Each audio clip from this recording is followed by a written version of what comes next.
ఏం కనిపిస్తుందా? కనిపిస్తుందా? ఓకే. సో ఈరోజు మనము 13వ అధ్యాయం అంటే క్షేత్రజ్ఞ విభాగ యోగం గురించి చూద్దాం.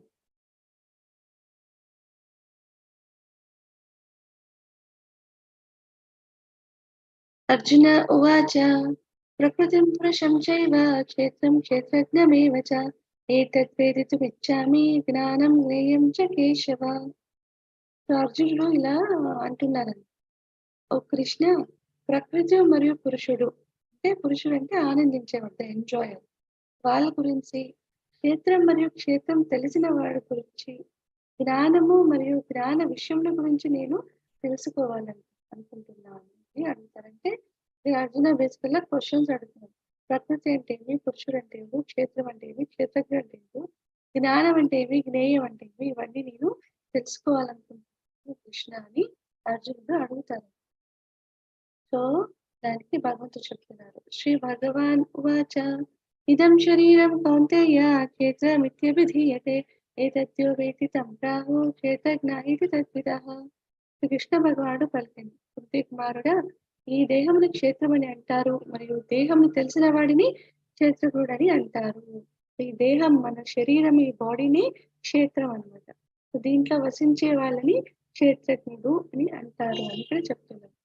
సో ఇంతవరకు ఏంటి మనం మొదటిగా చూసామంటే కర్మయోగం గురించి చాలా డీటెయిల్ గా ఫస్ట్ 6 chapters లో చూసాం.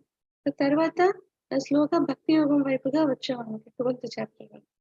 తర్వాత ఇప్పుడు ఏంటి, డౌన్ అయింది, యాక్సెప్టెన్స్ అయిపోయింది, దేవాది దేవుడు అనుకున్నారు, భక్తి సేవ ఉత్తమమైనది కూడా అని భగవంతుడు డైరెక్ట్ గా చెప్పారు. సో మనం దీన్ని ఎలా ప్రోగ్రెస్ చేయాలి అంటే ఇంకా కొన్ని విషయాలు తెలుసుకోవాలి, దీంట్లో పరిపక్వత సాధించాలి, భక్తి యోగ ఫాలో అవుతుంది. సో దానికోసమని అర్జున ఇలా ఇంకా క్వశ్చన్స్ అడుగుతారనమాట. సో ఇప్పుడు మనం ఇంతకుముందు మనం 2వ అధ్యాయంలో చూసాం ఏంటి, ఈ శరీరం, ఈ దేహం అనేది మనం కాదు, మనం అంటే ఎవరు, స్పిరిట్ సోల్, అది భగవంతులోని అంశాన్ని చూసామన్నమాట. ఆ తర్వాత ఈ దేహం పంచభూతాలతో ఫామ్ అయింది అన్నట్టు చూసాం. మళ్ళీ 7వ అధ్యాయంలో చూసా, ఇది ఈ అపరా ప్రకృతి 8 విధాలుగా డివైడ్ అయి ఉంటుంది కదా. భగవంతుని శక్తి అపరా ప్రకృతి 8 విధాలుగా అంటే పంచభూతాలు అండ్ మనస్సు, బుద్ధి, అహంకారం, ఫాల్స్ ఇగో లాగా ఇలా డివైడ్ అయి ఉంటుంది మనం 7వ అధ్యాయంలో చూసాం. మళ్ళీ దాంట్లో ఇంకొంత డెప్త్ గా ఏంటి అనేది మనం చూస్తాం. సో శ్రీకృష్ణ భగవాన్ అంటున్నారు, కుంతి కుమారుడ, ఈ దేహమును అంటే ఈ శరీరాన్ని క్షేత్రమని, ఈ క్షేత్రంలో వసించే వాళ్ళని క్షేత్రజ్ఞుడు అని అంటారు అని చెప్తుంది. క్షేత్రజ్ఞం చాపి మాం విద్ధి సర్వక్షేత్రేషు భారత క్షేత్రజ్ఞయో జ్ఞానం ఎత్తత్ జ్ఞానం మతం మమ. ఓ భరతవంశీయుడా, అన్ని దేహాలలో నేను క్షేత్రజ్ఞుడనని కూడా నీవు తెలుసుకునేవను. ఈ శరీరాన్ని మరియు దానిని తెలిసిన వాడిని అర్థం చేసుకోవటే జ్ఞానం అంటారు, ఇది నా అభిప్రాయం. సో ఏం చూసాం మనము, ఈ బాడీ గురించి తెలిసిన వాళ్ళకి, బాడీ లోపల వసించే వాళ్ళని క్షేత్రజ్ఞుడు అని అంటాం. సో భగవంతుడు అంటున్నారు, అన్ని దేహాలలో నేను క్షేత్రజ్ఞుడుగా ఉన్నానని కూడా నీవు తెలుసుకో అని అంటున్నారు. అని శరీరాన్ని ఆ క్షేత్రజ్ఞుడికి, దాని లోపల వసించే ఆ క్షేత్రజ్ఞుడు అంటే ఎవరు వసిస్తారు అనే అనే నాలెడ్జ్ తెచ్చుకోవడమే, దాన్ని అర్థం చేసుకోవడమే జ్ఞానం అని అంటారు. అంటే ఈ శరీరాన్ని, దానిని తెలిసిన వాడిని అర్థం చేసుకోవడమే జ్ఞానం. సో మన లోపల ఆత్మ పరమాత్మ ఇద్దరు ఉంటారు, ఇద్దరు క్షేత్రజ్ఞులు అన్నమాట. క్షేత్రం అంటే శరీరం, శరీరంలో మనకి ఇద్దరు ఆత్మ పరమాత్మ ఉంటారు, వీళ్ళని క్షేత్రజ్ఞుడు అని అంటారు. సో ఆత్మకి డిఫరెన్స్ ఏంటంటే, ఆత్మకు ఈ దేహానికి ఉండాల్సిన జ్ఞానం మట్టికే ఉంటుంది అనమాట. కానీ మన లోపల ఉన్న పరమాత్మకు మన దేహంలోనే కాకుండా అన్ని దేహాల గురించి కూడా నాలెడ్జ్ వాళ్ళకి ఉంటుంది. అందుకే ఇక్కడ చెప్తున్నారు ఫస్ట్ లోనే, అన్ని దేహాలలో నేను క్షేత్రజ్ఞులని కూడా నీవు తెలుసుకోవలేను అని చాలా క్లియర్ గా భగవంతుడు చెప్తున్నారు. సో ఇక్కడ చూస్తే, సో ఇలా చుట్టూ జస్ట్ మనకు ఒక అండర్స్టాండింగ్ రావడానికి ఇలా సోల్ అండ్ ఆత్మ పరమాత్మ లాగా ఇలా పెట్టారన్నమాట. సో మనకు మన దేహం గురించి తెలుస్తుంది, అది కూడా మనము ఏంటి, మన ఈ బాడీకి సంబంధించిన నాలెడ్జ్ మట్టుకి సోల్కి ఉంటుంది, కానీ పరమాత్మకు అన్ని దేహాల గురించి నాలెడ్జ్ ఉంటుంది. అండ్ పరమాత్మ మనలో ఎలా ఉంటారంటే సాక్షిభూతులుగా ఉంటారు. సో ప్రతి ఒక్క యాక్టివిటీ, మనం మెలుకొని ఉన్నా, మనం గుడ్ చేసినా బ్యాడ్ చేసినా, మనం మేలుకొని ఉన్న, స్వప్నావస్థలో ఉన్న అంటే నిద్రపోయేటప్పుడు ఏదైనా కల కంటున్నా ఇలా చూపించినట్టుగా కల కంటున్నా, లేకపోతే గాఢ నిద్రలో అంటే ఇంగసలు మనకేమీ గుర్తులేదనమాట. సుషుప్త అవస్థ అని చెప్తారు. అంత డీప్ స్లీప్‌లో ఉన్నా కూడా దాన్ని మనం అన్ని స్టేజెస్‌కి మనకు సాక్షీభూతుడిగా మనం ఏం చేస్తున్నాం అనే దానికి సాక్షీభూతుడిగా ఎవరు ఉంటారంటే మన లోపల ఉన్న పరమాత్మ. కంటిన్యూయస్‌గా వాళ్ళు మనల్ని వాచ్ చేస్తూనే ఉంటారు. మనం అనుకుంటాం మనల్ని ఎవరు వాచ్ చేయట్లేదు అని. సపోజ్ మనం ఒక్కలే ఉన్నామనుకోండి, మనం ఎలాంటి యాక్టివిటీ చేయడానికైనా మన సోల్ ఎట్లా మనకు ఆశ పుట్టిస్తుందో అంటే మన ఇంద్రియాలు మనకెలా ఆశ పుట్టిస్తాయో మనం అలా ప్రవర్తిస్తూ ఉంటాం. ఆ! సో, అది ఎంత బ్యాడ్ అయినా సరే ఏంటనుకుంటామంటే నన్నెవరు చూడట్లేదు అన్న భావన ఉంటుంది. కానీ మన లోపల పరమాత్మ మనతోనే ఉంటారు. మనం ఎక్కడికి వెళ్ళినా మనలోనే ఉంటారు కాబట్టి మనం చేసే ప్రతి యాక్టివిటీకి వాళ్ళు సాక్షిలాగా ఉంటారన్నమాట. సో, ఏది కూడా మిస్ ఔట్ అనేది ఉండదు. ప్రతి ఒక్కటి ఇట్స్ రికార్డెడ్ అన్నమాట. ఏమి చేసినా కూడా. సో, మనం చూస్తాం కదా! చిన్న పిల్లలు ఏదైనా చాక్లేట్ ఏదైనా ఫ్రిడ్జ్‌లో పెట్టుంటే రోజుకి ఒక్క చాక్లేట్ అని మిగతా ఒక ప్యాకెట్ ఎంతో తెచ్చిపెడితే అమ్మా, నాన్న లేనప్పుడు ఏం చేస్తారు?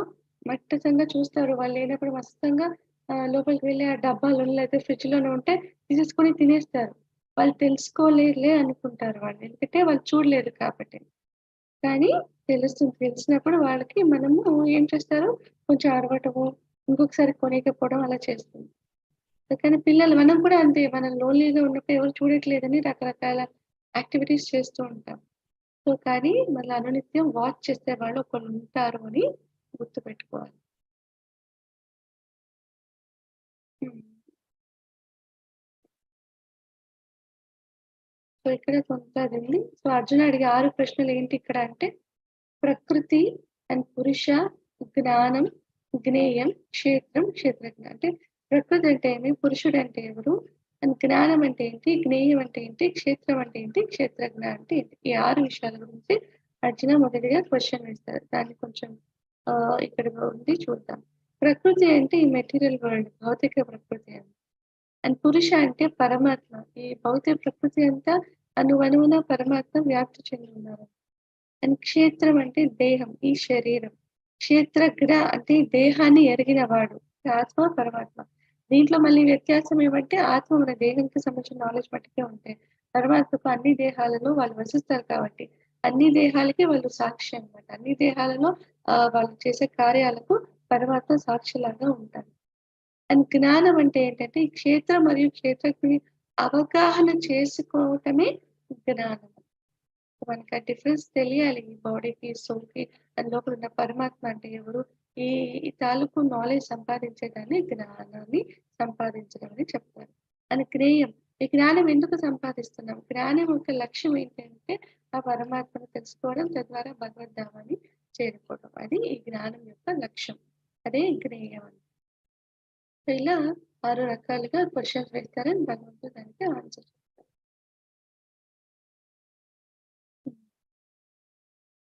तत्क्षेत्रं यच्च यादृक् च यद्विकारि तश्च यत् न च स च यो यत्प्रभावश्च तत्समासेन मे शृणु। तत्क्षेत्रं यच्च यादृक् च यद्विकारि च यतश्च यत् तत्क्षेत्रं यच्च यादृक् च यद्विकारि यतश्च यत् स च यो यत्प्रभावश्च तत्समासेन मे शृणु। ఇప్పుడు ఈ క్షేత్రం అది ఏర్పాటు చేయబడు విధము, దానిలోని మార్పులు, అది ఎక్కడి నుండి ఉత్పత్తి అయింది, క్షేత్రం తెలిసిన వాడు ఎవరు, అతని ప్రభావాలు ఏమిటో అను విషయాల వర్ణనను వినుము. హ్మ్. ఇప్పుడేంటి క్షేత్రము అది ఎలా ఫార్మ్ అయింది, అది ఎలా మార్పుకు లోనవుతుంది, ఇది తెలిసిన వాడు ఎవరు అంటే క్షేత్రాన్ని తెలిసిన వాడు, దాని ప్రభావాలేంటో అనే విషయాల గురించి ఇప్పుడు నేను చెప్తాను విను అని అంటున్నాను. ऋषिभिर्बहुधा गीतं छन्दोभिर्विविधैः पृथक् బ్రహ్మసూత్రపदैశ్చైవ హేతుమద్భిర్వినిశ్చితైః. క్షేత్రం గురించి ఆ జ్ఞానము వివిధ వేద గ్రంథాలలో పలువురు రుచులచే వివరించబడింది. ఎన్నో వేద సూత్రాల్లో ప్రత్యేకంగా బ్రహ్మసూత్రంలో ఇది సహేతుగానే చాలా డీటెయిల్‌గా, హేతుబద్ధంగా, అర్థవంతంగా ఇది చాలా క్లీన్‌గా వివరించబడింది అని చెప్తున్నారు. సో, దీంట్లో మొదటిగా మనకు కోశాల గురించి చెప్తారండి. అంటే ఆహ్, హ్మ్. కోశాలు అంటే మనకు 5 రకాల కోశాలు ఉన్నాయని చెప్తారు. అంటే అన్నమయ కోశం ఒకటి, ప్రాణమయ కోశం ఒకటి, మనోమయ అంటే జ్ఞానమయ కోశం గాని మనోమయ కోశం అంటారు. తర్వాత విజ్ఞానమయ కోశం అని చివరిగా ఆనందమయ కోశం అన్నమాట. అన్నమయ కోశం అంటే మన జీవనానికి మొదటిగా కావాల్సింది ఏంటంటే ఆహారం, ఫుడ్. ఫుడ్ ఉంటేనే మనం సెక్యూర్డ్ ఫీల్ అవుతాం. అవునా కాదా? ఆహారం లేకుండా బ్రతకగలమా అంటే అవ్వని పని. సో అన్నం ఉంటే అందుకే చాలా ఆకలి ఉన్న వాళ్ళకి అన్నం పెడితే అబ్బా! తినంగానే ఏమవుతది ప్రాణం లేచొచ్చింది అంటారు.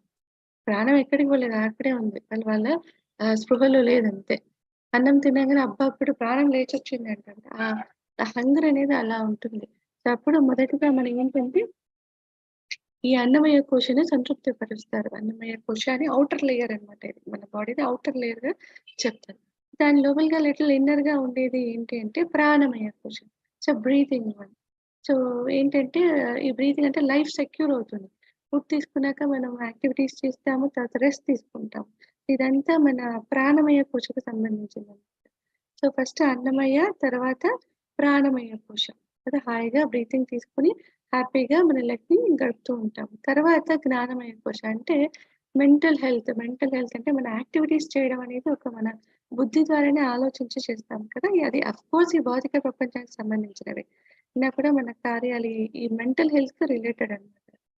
సో అది మనకి దేని కిందకొస్తుంది? మనోమయ కోశ అంటే జ్ఞానమయ కోశ. జనరల్‌గా అందరూ కూడా ఇప్పుడు మనం ఈ భౌతిక ప్రపంచంలో అందరూ కూడా ఈ 3 కోశాలలోనే వాళ్ళ జీవితాన్ని సంతృప్తిపరుచుకుంటూ ఉంటారు. ఏది? అన్నమయ కోశ, ప్రాణమయ కోశ అండ్ మనోమయ కోశ, జ్ఞానమయ కోశ. అండ్ జంతువులు చూసుకుంటే ఓన్లీ అన్నమయ అండ్ ప్రాణమయ అంతే. ఫుడ్ హంగర్ తీర్చుకోవడం, బ్రీత్ ఇన్, బ్రీత్ ఔట్స్ తీసుకోవడం, లైఫ్‌ని గడిపేయటం.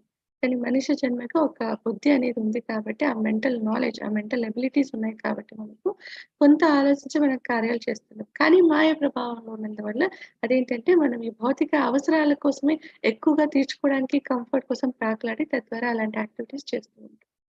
తర్వాత విజ్ఞానమయ కోశ. అంటే ఇది ఇంటెలెక్ట్ మన ఇంటెలిజెన్స్ అన్నమాట. అంటే దీంట్లో ఫస్ట్ స్టెప్ ఏంటంటే మనం ఈ దేహము, ఈ ఆత్మ వేరు వేరే. మనం ఈ దేహం కాదు ఆత్మ అని తెలుసుకోవటమే ఫస్ట్ స్టెప్ అన్నమాట విజ్ఞానమయ కోశలో.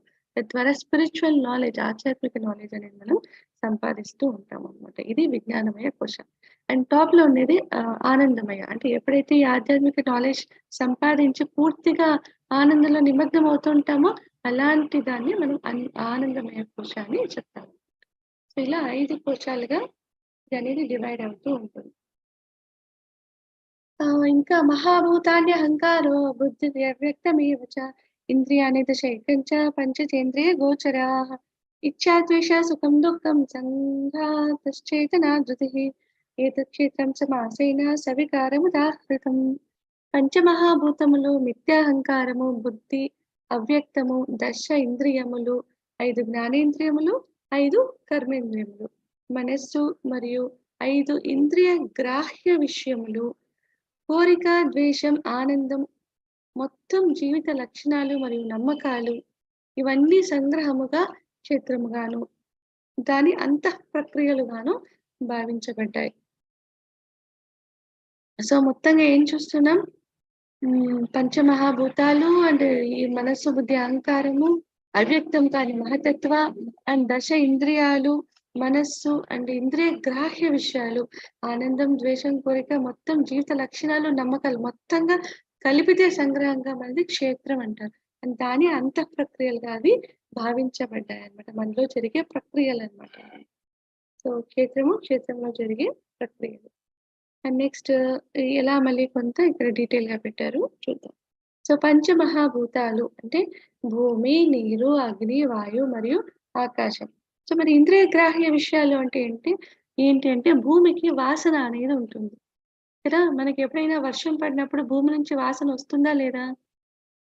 ఆ మన్ను వాసన వస్తుంది కదా! అందరూ ఇది ఫీల్ అయ్యే అది ఆ స్మెల్ పీల్చే ఉంటారనుకుంటాను. సో, భూమికి వాసన అనేది ఉంటుంది. నీటికి రుచి అనేది ఉంటుంది. అగ్నికి దృష్టి అండ్ వాయువుకి స్పర్శ ఉంటుంది. మరి ఆకాశంలో శబ్దం. మన స్టార్మ్స్ వచ్చినప్పుడు ఆకాశంలో ఆ మెరుపులు అవన్నీ వచ్చినప్పుడు ఏమవుతుంది? ఆ శబ్దం అనేది మనకు వినిపిస్తుంది కదా! అలా. సో, మొత్తంగా ఈ 5 పంచభూతాలకి ఇంద్రియ గ్రాహ్య విషయాలు అంటే వాసన, రుచి, దృష్టి, స్పర్శ మరియు శబ్దం. సో ఈ 5 ఇవి 5 కలిపితే మొత్తం 10 అన్నమాట. తర్వాత మనస్సు, బుద్ధి, అహంకారం ఇవి సూక్ష్మాలన్నమాట. కనిపించనివి.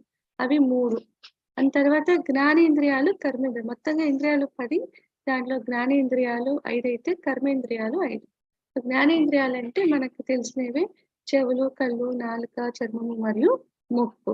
అండ్ కర్మేంద్రియాలంటే మన గొంతు, కంఠం, తర్వాత చేతులు, కాళ్ళు, జననాంగాలు మరియు గుదం. గుదం అంటే మలద్వారం అన్నమాట. సో ఇలా 5 కర్మేంద్రియాలు ఉంటాయి. దాని తర్వాత మహతత్వ అవ్యక్తమైనది. ప్రకృతి ఆర్ భౌతిక శక్తి యొక్క ఆదిమ స్వరూపం. ఈ మహతత్వం నుంచి ఇవన్నీ ఫామ్ అవుతాయి. పంచభూతాలు, సూక్ష్మమైన మనస్సు, బుద్ధి, అహంకారం ఇవన్నీ మహతత్వం నుంచే ఫామ్ అవుతాయి.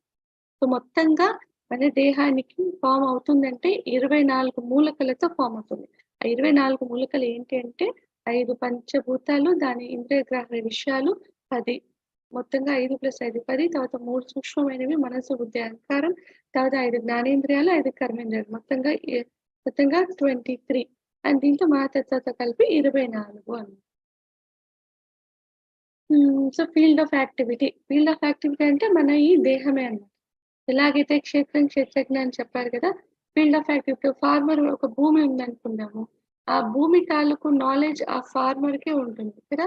తన దగ్గర ఒక ఎకరా భూమి ఉందంటే, ఆ భూమి ఎంత సారవంతమైనది, దాంట్లో ఏమేమి న్యూట్రియంట్స్ ఉంటాయి, ఎలాంటి పంట వేస్తే దాంట్లో పండుతుంది, ఏ పంట వేస్తే దానికి ఏ మందులు కొట్టాలి.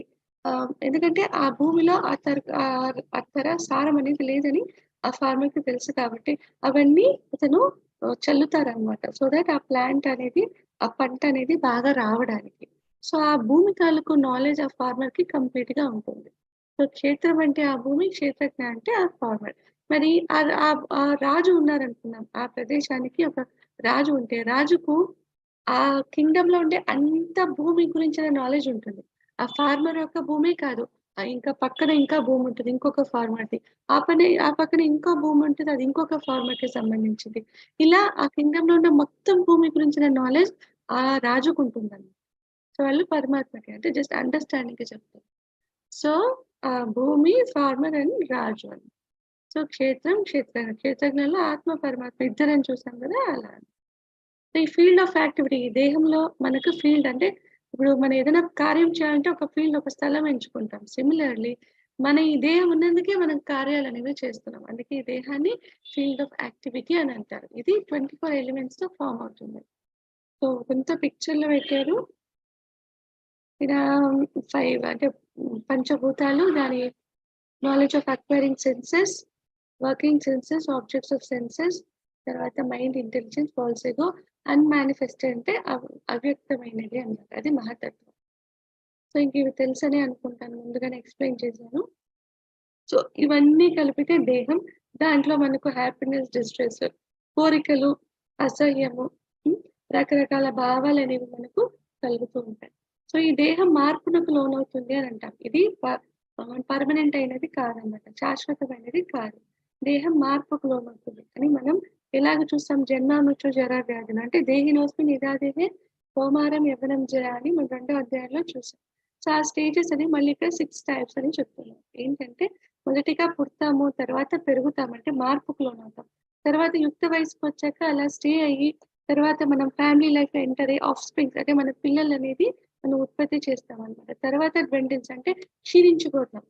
మన ఎనర్జీ పరంగా, సైజ్ పరంగా కూడా అంతా క్షీణించిపోతాం. తర్వాత మనం చనిపోతామనమాట. ఈ 6 రకాల స్టేజెస్‌లోకి మనం వెళ్ళటం అనేది జరుగుతుంది. సో, బర్త్ ఇంకా డెత్ వరకే అన్నమాట. సో, అది ట్రాన్స్‌ఫర్మేషన్స్ అని ఇక్కడ చెప్తున్నాం. ఓకే. జ్ఞానం యొక్క అంశములు. సో, వినయం, గర్వం లేకపోవుట, అహింస, ఓర్పు అంటే జ్ఞానం సంపాదించిన ఒక వ్యక్తికి వాళ్ళ అంశాలంటే వాళ్ళ క్వాలిటీస్ అనొచ్చు. మీరు ఎలా ఉంటారు వాళ్ళు అనంటే ఎంతో వినయంగా ఉంటారు. వాళ్ళకి ఎలాంటి గర్వం ఉండదు. హింస అనేది చెయ్యరు. ఓర్పు చాలా ఎక్కువగా ఉంటుంది. సరళంగా ఉంటారు. సింపుల్‌గా ఉంటారనమాట. ఆహ్, ప్రభుపాద చెప్తారు, ఒక కొటేషన్ ఉంటుంది. Simple living high think. Simple living, high thinking. అంటే సింపుల్‌గా బ్రతకాలి. ఆలోచనలు మటుకు చాలా హైగా ఉండాలి. హైగా అంటే ఏంటంటే, మన ఈ మానవ జీవితం ఒక ఉత్తమమైన, హైయెస్ట్ అయిన పర్పస్ కోసం ఉద్దేశించబడింది. అది ఏంటి అంటే, మన ఒరిజినల్ ధామానికి మనం వెళ్ళడం అది హయ్యర్ పర్పస్. దానికోసం మనం సింపుల్‌గా బ్రతుకుతూ మన జీవితాన్ని ఆధ్యాత్మిక వైపుగా నడుపుకోవాలని. సో అది. మంచి ఆధ్యాత్మిక గురువుని ఆశ్రయించాలి. పరిశుభ్రంగా ఉండాలి. స్థిరత్వం కలిగి ఉండాలి. ఆత్మ నిగ్రహం కలిగి ఉండాలి. ఇంద్రియ భోగ వస్తువులను త్యజించాలి. మిథ్యాహంకారం లేకపోవటం. ఏంటి మిథ్యాహంకారం అంటే నేను, నాది అన్న భావన. జన్మ, మృత్యు, జరా, వ్యాధుల దోషాన్ని గుర్తించడం. నిర్లిప్తంగా ఉండడం. ఇది దేనికి రియాక్ట్ అవ్వకపోవడం. అన్నీ న్యూట్రల్‌గా తీసుకోవడం. పిల్లలు, భార్య, ఇల్లు మొదలైన వాటి బంధం నుండి విముక్తి. సుఖదుఖ సందర్భాల్లో సమచిత్తము. నా యెడ నిరంతరమైన విశుద్ధ భక్తి. ఏకాంత ప్రదేశంలో నివసించాలని కోరుకోవటం. జనసామాన్యము పట్ల విరక్తి. స్వీయ సాక్షాత్కారం యొక్క ప్రాముఖ్యతను అంగీకరించడం. మరియు పరతత్వపు తాత్విక శోధన. ఇవన్నీ జ్ఞానమని. వీటికి అన్యమైనది ఏదైనా అజ్ఞానమని నేను ప్రకటిస్తున్నాను. సో మన జ్ఞానం అంటే ఇవన్నీ అంశాలన్నమాట. వీటికి కాక ఇంకేదైనా ఉంది మనం నాలెడ్జ్ తీసుకుంటున్నామంటే అది కేవలం అజ్ఞానమని నేను ప్రకటిస్తున్నాను అని ఆ భగవంతుడు చెప్తున్నారు. ఎవరైనా జ్ఞానవంతులు అని మనం చెప్పాలంటే వాళ్ళకి ఇలాంటి క్వాలిటీస్ కంపల్సరీగా ఉండాలని. జ్ఞేయం యత్ ప్రవక్ష్యామి యజ్ఞాత్వా అమృతమశ్నుతే అనాదిమత్పరం బ్రహ్మ న సత్తన్నాసదుచ్యతే. దేనిని తెలుసుకోవడం ద్వారా నీవు అమృతత్వమును చవిచూస్తావో అట్టి దానిని నేను వివరిస్తాను. ఆది లేనిది, నాకు ఆధీనమైనది అయిన బ్రహ్మము ఈ భౌతిక ప్రపంచం యొక్క కార్యకారణములకు అతీతముగా ఉంటుంది. ఆది లేనిది, నాకు ఆధీనమైన బ్రహ్మం కూడా ఈ భౌతిక ప్రపంచం యొక్క కార్యకలాపాలకు అతీతంగా ఉంటుంది అని భగవంతుడు ఇక్కడ చెప్తున్నారు.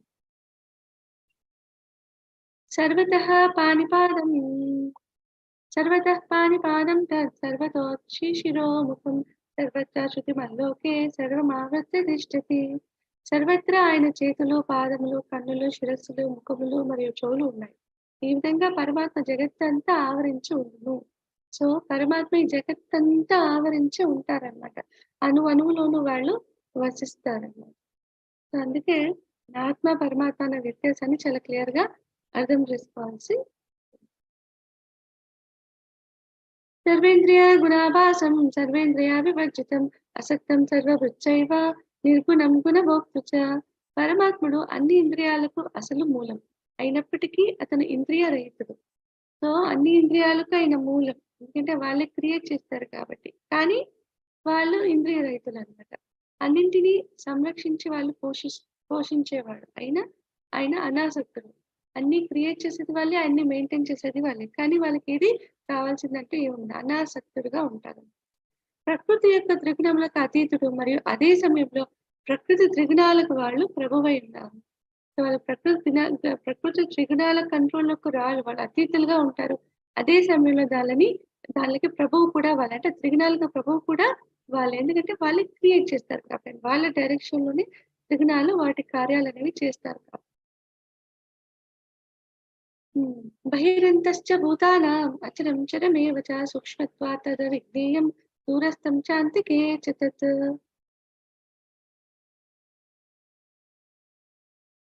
పరమ పురుషుడు కదిలే మరియు కదలలేని ప్రతి జీవుని బయట లోపల ఉంటాడు. కదిలే మరియు కదలలేని ప్రతి జీవి చరాచర రెండు కూడా రెండు జీవులలో రెండు రకాల కదిలి అండ్ కదలలేని జీవులలో ఎవరు ఉంటారు? పరమాత్మ లోపల వసిస్తూ ఉంటారు. అతి సూక్ష్మంగా ఉన్నందున అతను చూడటానికి లేదా తెలుసుకోవటానికి భౌతిక ఇంద్రియాల శక్తికి మించినవాడు. ఇలా దూరంలో ఉన్నప్పటికీ ఆయన అందరికీ దగ్గరలో కూడా ఉంటారు. అంటే దేవాది దేవుడు తన నిత్యధామంలో వైకుంఠ లోకమైన గోలోక బృందావనంలో నిత్యంగా వాళ్ళ లీలలు చేస్తూనే ఉంటారు. అంటే చాలా దూరంగా ఉన్నారు. అయినా కూడా అందరిలో మన మీద మర్చి, ఎందుకంటే ఆయన పిల్లలమే కాబట్టి మన మీద కరుణతో ఆయన దూరంగా ఉన్నప్పటికీ అందరికీ దగ్గరలోనే ఉంటారు. అంటే వాళ్ళ లోపల పరమాత్మగా వసిస్తారన్నమాట. తద్వారా తన ధామానికి చేర్చుకోవడానికి. సో దూరంగా ఉన్నప్పటికీ కూడా అందరిలో వాళ్ళు చాలా దగ్గరగా వసిస్తూ ఉంటారు. ఆత్మ మరియు పరమాత్మలో ఎవరు తెలుసుకోగలరు? ఇది క్షేత్రం తదా జ్ఞానం జ్ఞేయం చోక్తం సమాసతః మద్భక్త ఏతత్ విజ్ఞాయ మద్భావాయోపపద్యతే. ఈ విధముగా క్షేత్రము, జ్ఞానము మరియు జ్ఞాన విషయమును నేను సంగ్రహముగా తెలియచేశాను. నా భక్తులు మాత్రమే దీనిని యథార్థముగా అర్థం చేసుకోగలరు. అలా చేసిన పిదప వారు నా దివ్య స్వభావముని పొందుతారు. సో ఈ క్షేత్రము, జ్ఞానం అంటే ఏంటి, జ్ఞాన విషయము, జ్ఞాన లక్ష్యం ఏంటి అని నేను ఇప్పుడు నీకు ఎక్స్‌ప్లెయిన్ చేశాను. ఇది ఎవరికి అర్థమవుతుంది అంటే ఎవరైతే భగవంతునికి శరణు వేడుకొని ఉంటారో, సో వాళ్ళకు అంటే భగవంతుని భక్తులకు మాత్రమే ఇది యథార్థంగా అర్థం చేసుకోగల శక్తి అనేది వాళ్ళకు వస్తుందన్నమాట. అలా చేసిన పిదప వారు నా దివ్య స్వభావాన్ని పొందుతారు. అంటే అలా ఈ జ్ఞానాన్ని సంపాదించిన వారు తర్వాత భక్తి సేవలు ఉంటూ చివరిగా నా దివ్య స్వభావాన్ని వాళ్ళు పొందుతారు అని భగవంతుడు ఇక్కడ చెప్తూ ఉన్నారు.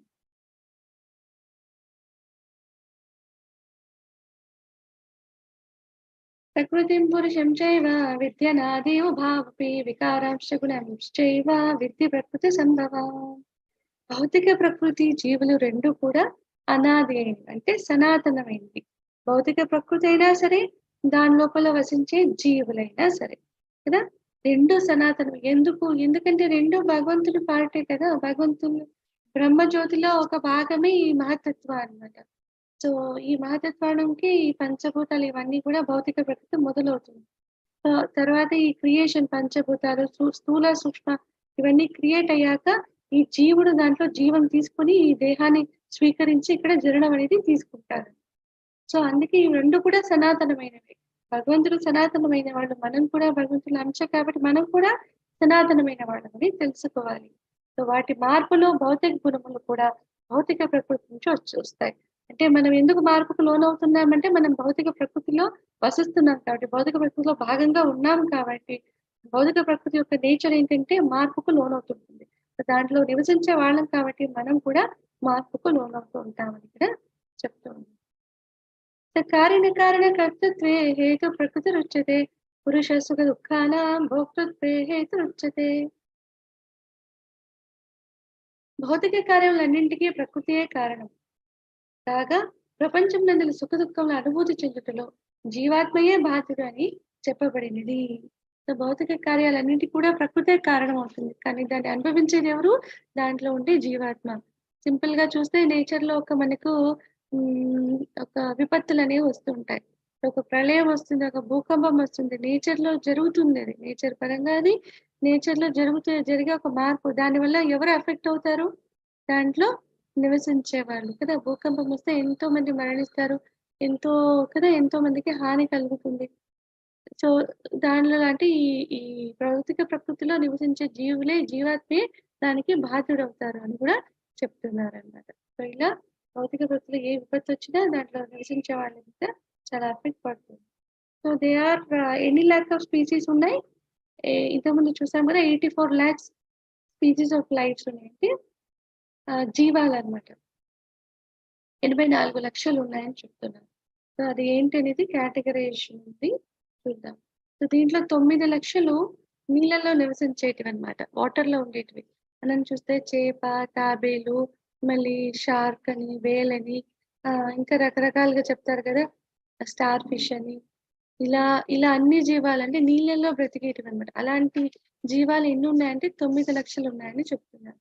అండ్ 20 lakhs అనేవి నాన్ మూవింగ్ లివింగ్ ఎంటిటీస్ అంటే స్థావరాలు, కదలలేనివి అనమాట. లైక్ చెట్లు, ట్రీస్ అండ్ ప్లాంట్స్, మొక్కలు, చెట్లు. ఇవి ఎన్ని కేటగిరీస్ లో ఉన్నాయి? 20 లక్షల కేటగిరీస్ లో ఉన్నాయి. అండ్ 11 lakhs స్పీసీస్ ఆఫ్ ఏంటివి అవి? 11 lakhs అంటే ఇన్సెక్ట్స్ అండ్ రెప్టైల్స్ అనమాట. ఇన్సెక్ట్ అంటే క్రిమి కీటకాలు, తర్వాత రెప్టైల్స్ అంటే పాకేటివి అనమాట. లైక్ మనం పాము, క్రోకోడైల్ చూస్తాం కదా, ఇవి పాకేటివి అనమాట. బల్లి, లిజర్డ్, ఇవన్నీ కూడా రెప్టైల్స్ కిందకి వస్తాయి. సో ఇలాంటి డిఫరెంట్ అయిన స్పీసీస్ ఎన్ని కేటగిరీస్ అంటే 11 lakhs ఉన్నాయంట, డిఫరెంట్ గా. అండ్ 10 లక్షలు వచ్చి స్పీసీస్ ఆఫ్ బర్డ్స్ అంటే పక్షుల్లో ఎన్ని రకాలు?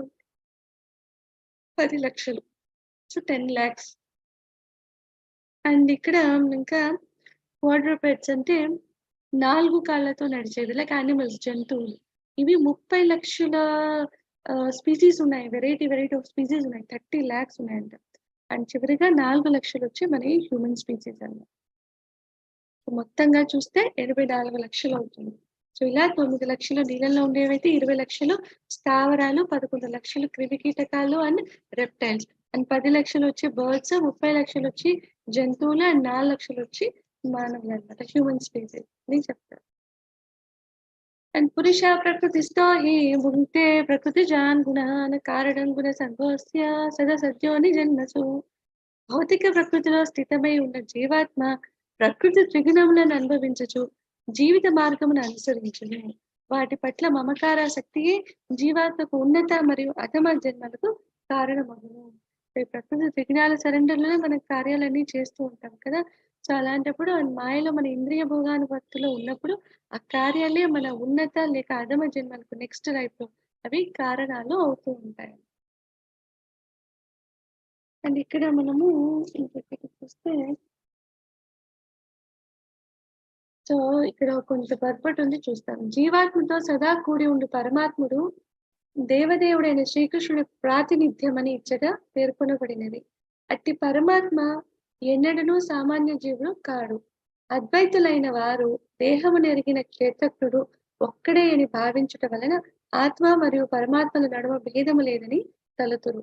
కనుక సత్యమును వివరించుట కొరకే శ్రీకృష్ణ భగవానుడు తాను పరమాత్మ రూపమును ప్రతి దేహమునందు ప్రాతినిధ్యం వహించుచున్నానని తెలియజేయుచున్నాడు.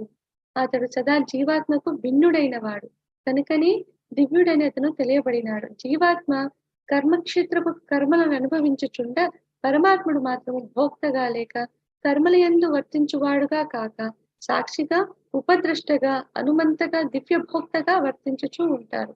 కనుకని అతడు ఆత్మయని పిలువబడక పరమాత్మగా తెలియబడినాడు. అతడు సదా దివ్యుడు అనగా ఆత్మ మరియు పరమాత్మ భిన్నమనున్నది స్పష్టమైన విషయం. పరమాత్మ సర్వత్రా పాణిపాదములు కలిగి ఉండును. అదీను కాక పరమాత్మ దేవదేవుని ప్రాతినిధ్యమైనందున హృదయస్థుడై నిలిచి జీవాత్మ కోరు భోగానుభవనకు అనుమతి వసుకుతుండును.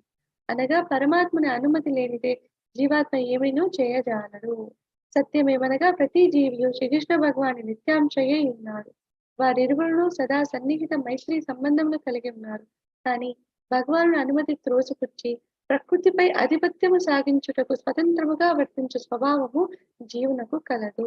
అతడు ఈ స్వభావమును కలిగి ఉన్నందునే భగవాను తటస్థ శక్తిగా పిలువబడినాడు. అనగా జీవుడు కోరినచో భౌతిక శక్తి ఎందు గాని లేకపోతే ఆధ్యాత్మిక శక్తి ఎందు కానీ నిలవగలిగిన సామర్థ్యము కలిగి ఉన్నాడు. ఎవరు?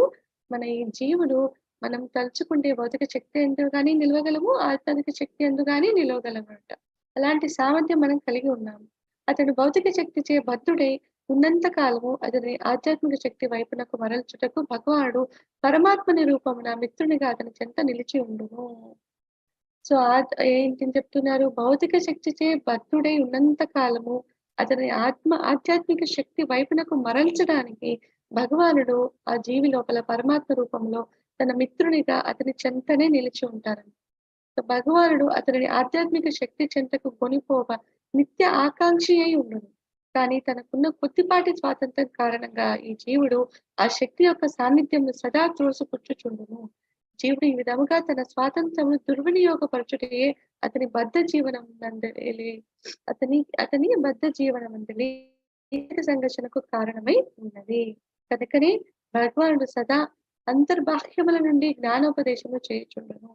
భగవద్గీతను వసిగినట్లుగా ఆ దేవదేవుడు బాహ్యముగా ఉపదేశములు చూడయే కాక భౌతిక క్షేత్రంలో చేయబడు కర్మలు నిత్యానందములకు దోహదములు కావని జీవునకు అంతరముగా బోధించి యత్నించును. కనుకని సర్వమును త్యజించి శ్రద్ధను నా వైపునకు మరలిపోము, అప్పుడు నీవు సౌఖ్యవంతుడు అగుదువు అని శ్రీకృష్ణ భగవానుడు వచించను. ఈ విధముగా పరమాత్మ యందు లేదా దేవదేవుని యందు శ్రద్ధను కలిగిన జ్ఞానవంతుడు ఆనంద పూర్ణమును నిత్యమును అగు జ్ఞానమయ జీవనము వైపుగా పురోగమించబడును. హరే కృష్ణ. అర్థమైందా మీకు కాన్సెప్ట్? సో యావత్ సంజాయతే కించిత్ సత్వం స్థావర జంగమం క్షేత్రజ్ఞ సంయోగాత్ తద్విద్ధి భరతర్షభ. ఓ భరతవంశీయుల శ్రేష్ఠుడా, నీవు చూచు సమస్త చరాచర ప్రాణులు ఈ క్షేత్రము మరియు క్షేత్రజ్ఞుడి యొక్క కలయిక వలనే ఉన్నాయని తెలుసుకున్నాము. సో మొత్తం కూడా ఈ సర్వ జీవ ప్రాణకోటి అంటే 84 లక్షల జీవరాశుల్లో కూడా కాంబినేషన్ ఎలా ఉంది? క్షేత్రం, క్షేత్రజ్ఞ అంటే దేహము, దాంట్లో ఉంటే ఆత్మ, పరమాత్మ అనమాట. అందరూ చరాచర అన్ని మనం చూసా 84 లక్షల జీవరాశులని అందరిలో కూడా ఇదే కాంబినేషన్ అని చెప్తున్నారు. సమం పశ్యన్ హి సర్వత్ర సమమస్థితమీశ్వరం నహి నస్త్యాత్మన ఆత్మానం తతో యాతి పరాంగతిం. సర్వత్ర సమాముగా ఉన్న పరమాత్మను ప్రతి ప్రాణిలో చూసేవారు సమంగా, సర్వత్రా సమంగా, ఒకళ్ళు ఎక్కువ ఒకళ్ళు తక్కువ ఏమీ లేదు. సర్వత్రా సమంగా ఉన్న పరమాత్మను ప్రతి ప్రాణిలో చూసేవారు. తమ మనస్సు చేత తమను తామే దిగజార్చుకోరు. అంటే బ్యాడ్ అయిన కర్మలు వాళ్ళు చెయ్యరు. అందరినీ సమంగా చూసే భావన వాళ్ళు పెంపొందించుకుంటారు.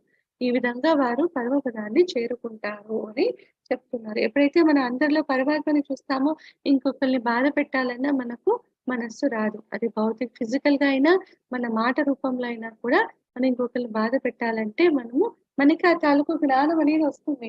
ఓకే, మనం బాధ పెట్టకూడదు అని. ఎందుకంటే మనకి ఇప్పుడు ఆ జ్ఞానం వచ్చింది కాబట్టి. కానీ ఇంతకుముందు అది లేదు. కాబట్టి మన మాటలతో అవతల వాళ్ళు బాధపడుతున్నారని ఓకే ఫైన్ మనం మాట్లాడేస్తాం. కంట్రోల్‌లో పెట్టుకోము మన నోటిని. అవునా? ఇంకా మన చేతులతో కూడా ఒకళ్ళని హింసిస్తూ ఉంటాం. ఇలా అంతా చేస్తుంటాం. దీనివల్ల మనము ఆ పాపాన్ని మూట కట్టుకుంటూ ఉంటాం అన్నమాట. సో, ఇప్పుడు ఈ నాలెడ్జ్ వల్ల ఏంటంటే మనం ఒకళ్ళకి ఏదైనా చెడు చేయాలంటే కూడా మన మనస్సు ఏం చేస్తుంది? ఈ బుద్ధి అనేది ఆలోచింపజేస్తుంది. సో, నో చేయకూడదు అనేది తెలుస్తుందన్నమాట. క్షేత్రజ్ఞయోరేవం అంతరం జ్ఞానచక్షుషా భూతప్రకృతిమోక్షం చ ఏ విదుర్యాంతి తే పరం. దేహమనగా క్షేత్రమునకు దేహమునెరుగు క్షేత్రజ్ఞులకు గల భేదమును జ్ఞానచక్షులచే గమనించి భౌతిక ప్రకృతి నుండి విముక్తి పొందే పద్ధతి తెలిసిన వాళ్ళు పరమపదమును చేరుకుంటారు. అంటే ఈ క్షేత్రానికి క్షేత్రజ్ఞులకు గల భేదాన్ని జ్ఞానచక్షులచే, అంటే ఆ జ్ఞానం సంపాదించాక ఆ జ్ఞానం ద్వారా ఈ భేదాన్ని గమనించి ఈ భౌతిక ప్రకృతి మాయ నుంచి విముక్తి పొందే పద్ధతిని తెలిసిన వాళ్ళు పరమపదాన్ని చేరుకుంటారు. అంటే భగవద్ధామానికి చేరుకుంటారు అని చెప్తుంది. హరే కృష్ణ హరే కృష్ణ కృష్ణ కృష్ణ హరే హరే హరే రామ రామ రామ హరే హరే. కృష్ణ ఉండే జగత్. హరే కృష్ణ. సో క్లాస్ ఈ రోజు ఫినిష్ అయింది.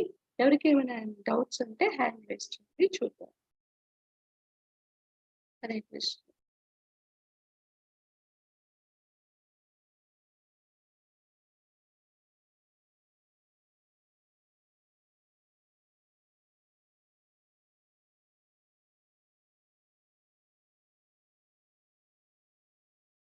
హరే కృష్ణ. ఎవరికైనా డౌట్స్ ఉంటే హ్యాండ్ రేస్ చేయండి, లేదంటే క్లాస్ మనం క్లోజ్ చేసుకుందాం.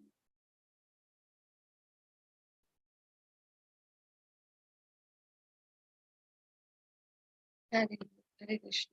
వాంఛాకల్పతరుభ్యశ్చ కృపా సింధుభ్యః చ పతితానాం పావనేభ్యో వైష్ణవేభ్యో నమో నమః. జై శ్రీకృష్ణ చైతన్య ప్రభు నిత్యానంద శ్రీ అద్వైత గదాధర శివసారి గౌర భక్తావళికి జై. హరే కృష్ణ కృష్ణ కృష్ణ హరే హరే హరే రామ రామ రామ హరే హరే. హరే కృష్ణ. అందరి భక్తులకు హరే కృష్ణ. హరే కృష్ణ మాతాజీ. హరే కృష్ణ మాతాజీ. వాయిస్ వినిపించింది కదా?